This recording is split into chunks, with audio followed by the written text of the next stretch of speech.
Welcome back. For an entire year, the Richland Fire Department has been fundraising for the Leukemia Lymphoma Society. Their fundraising efforts culminate at the Scott Firefighter Stairclimb in Seattle, Washington in early March. In Seattle, they teamed up with 1,800 other firefighters from around the globe to race the second tallest building west of the Mississippi, the Columbia Tower. Firefighters need to climb 69 flights of stairs up 788 vertical feet to reach the top of the Columbia Tower. Richland Fire Captain Grant Baines pointed out that while the department sent 20 firefighters to participate in the climb, the entire department is certainly part of the team.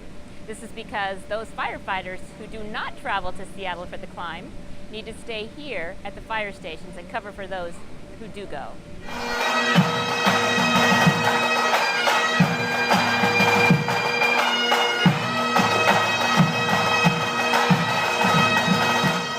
Yeah, the climb itself, it's an interesting climb. It's in full firefighting equipment, boots through to your helmet. I think my gear weighs just a whisker under 60 pounds all up, all included. So that's one of those things that makes it hard. It's a pretty confined space and constantly up, very hot.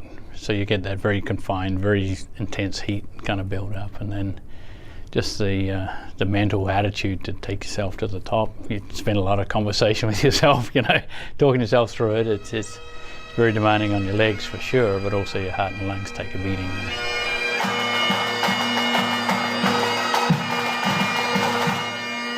Fundraising is our #1 goal. We went around the community and set up a stair mill at different sites, Starbucks, Albertsons, track, the hockey. We were allowed to go to hockey for a game. And so it's partially improving awareness, which is certainly a goal of ours too, and then fundraising. So the team set a goal of $30,000 this year. Looks like we've exceeded that by about $5,000. It's almost impossible to find anybody in this world who hasn't some pretty direct connection with cancer. And so we have a personal connection, and then from our business point of view, in terms of the emergency medical service we provide, we have a lot of contact with a lot of sick people, so we have that affinity with it as well. And then there's a strong element at Richland of giving back. Our firefighters do a lot of work in their off time, volunteer, giving their time for all sorts of different causes, and so it seems a really natural fit.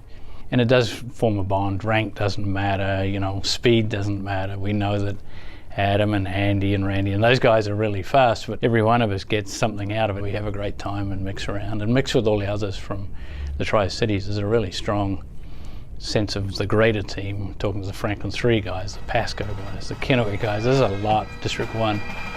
So it really does build that bond. And I think that's value that we get back for our effort too.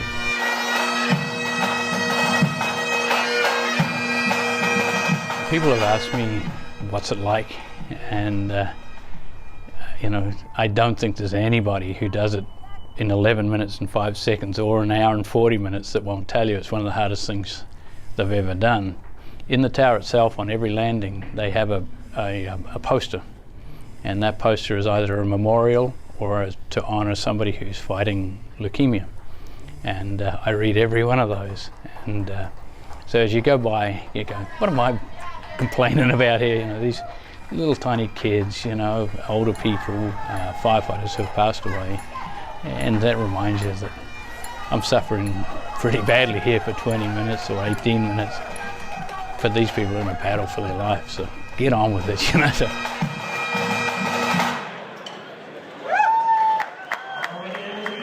We applaud our firefighters' fundraising efforts, and now it's time to applaud their stair climbing efforts.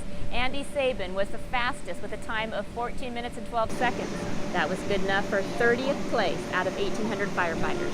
And Adam Hargroves finished in 31st place with a time of 14:13. Randy Oss finished the climb with a time of 15:35, good enough for 84th place. And Chief Grant Baines placed 7th out of 59 chiefs. And as a team, the Richland Fire Department placed 10th out of 188 teams. Well done.